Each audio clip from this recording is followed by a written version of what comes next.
This is KVUE News Midday.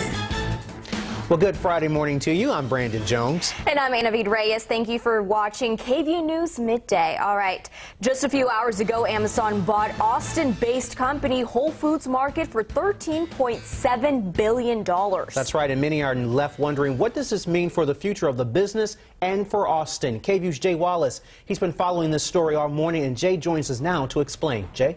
Yeah, hey Brandon. Well, let me first explain how rapidly this has impacted the grocery store market. Since this massive all-cash purchase, Kroger stock has dropped 14%, Target 12%, and Natural Foods 20%. All the while, Whole Foods stock is skyrocketing as we speak. Whole Foods, which has more than 450 stores worldwide and almost 90,000 employees, started here in Austin in 1978, and that is where the company will remain to be based out of, according to Amazon. This is going to be structured as sort of a partnership and a way to help evolve the grocery store's services. It was only about a month ago that Whole Foods replaced almost half of its board of directors and brought in a new chief financial officer as well.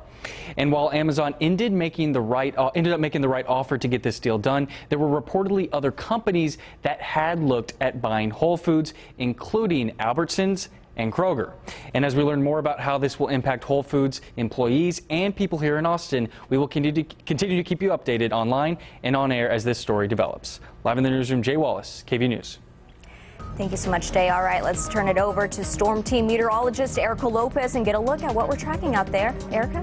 Good morning. Yeah, we're tracking well above average temperatures, not only for here, Austin, much of the south and western half of the nation, and much of the Lone Star State is under a heat advisory for the remainder of today. This might be the case for this weekend. Any areas shaded in orange, they are experiencing some very warm temperatures, at least 100 degrees, but on top of that, you know, we have lots of humidity here in Texas. So Austin, not in that heat advisory, but it's still quite toasty out there, and temperatures could be on the dangerous side for the next several days. Here's a look at your current temperature: 87 at ABIA, 86 at Camp Mabry, and dew points remain in the lower 70s. With notice the sky cam was shaking, hopefully that breezy wind can cool you down at times, because our highs forecasted at 99 degrees by this afternoon.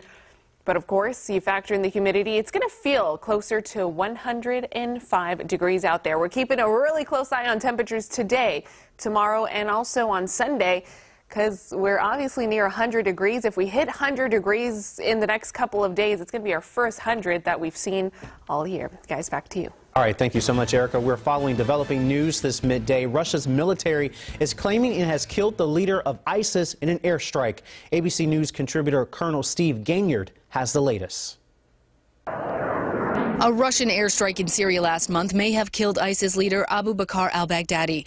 The claim came this morning in an official statement from the Russian Defense Ministry. The U.S. military says it cannot confirm the claim, and ABC News contributor Colonel Steve Gaignard says proving al-Baghdadi is dead will not be easy. Remember that Raqqa is a city under siege, so the Russians have no hard evidence. There's no DNA evidence that would suggest that he's dead.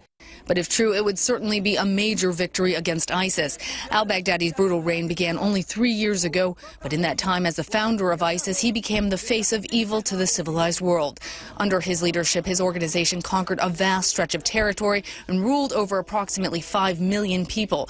And he imposed his iron will and executed anyone who stood in his way. Baghdadi inspired his followers to stun the world with social media videos that depicted barbarism and atrocities. Among his thousands of victims were 4 Americans taken hostage in Syria: James Foley, Stephen Sotloff, Peter Kassig, and Kayla Mueller, whose parents say Baghdadi took their daughter as his personal sex slave before she died in captivity. Look at the symbolism in that. He's raping America. Al-Baghdadi has been a major target of U.S. forces as well and has been reported deceased several times before, only to pop back up again. Lana Zak, ABC News, Washington. London police and the British Prime Minister are investigating the fatal fire at a 24-story apartment building. At least 30 people were killed as flames raced through the Grenfell Tower early Wednesday, trapping people inside their apartments. A lot of people are still unaccounted for, and officials aren't sure exactly how many are missing. The number of those who died is expected to rise as firefighters continue to search the building. a royal duty for Queen Elizabeth and Prince William, providing comfort in tragedy. Today, they visited the site where community groups are gathering supplies for victims of that massive tower fire. The annual congressional baseball game in Washington, putting Democrats against Republicans, hit a home run last night. ABC's Mary Bruce shows us how players from both sides honored Congressman Steve Scalise. The game began with this surprising, emotional moment on the pitcher's mound. Capitol Police Agent David Bailey, who was wounded protecting so many of the players, throwing out the first pitch.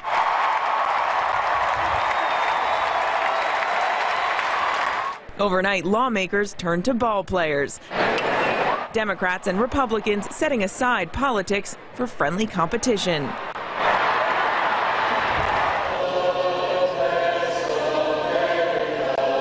Taking to the field united before a packed stadium.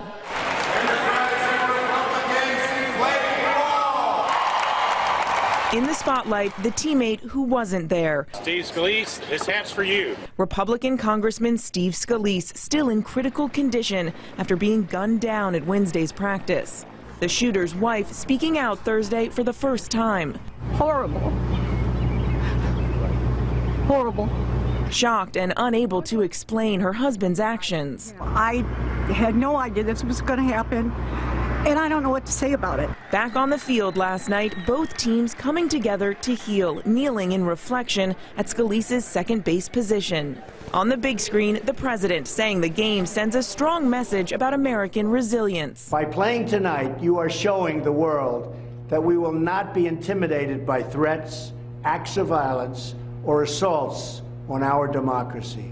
The game will go on. In the dugout, the president's daughter, Ivanka Trump, spotted greeting lawmakers before the game. And on the sidelines, wounded congressional staffer Zach Barth, still on crutches and still cheering them on. That's Mary Bruce reporting. A new law in Texas is calling for more officer and jailer training on mental health issues of prisoners. Yesterday, the governor signed the Sandra Bland Act into law. It comes after 28-year-old Sandra Bland committed suicide inside a jail northwest of Houston after a violent confrontation with a trooper during a traffic stop. That DPS trooper is facing a misdemeanor perjury charge stemming from the arrest, but not her death. A health warning for laundry pods this morning for anyone treating someone with dementia. Doctors are saying that adults with dementia can mistake them for candy, and the pods pose a deadly risk.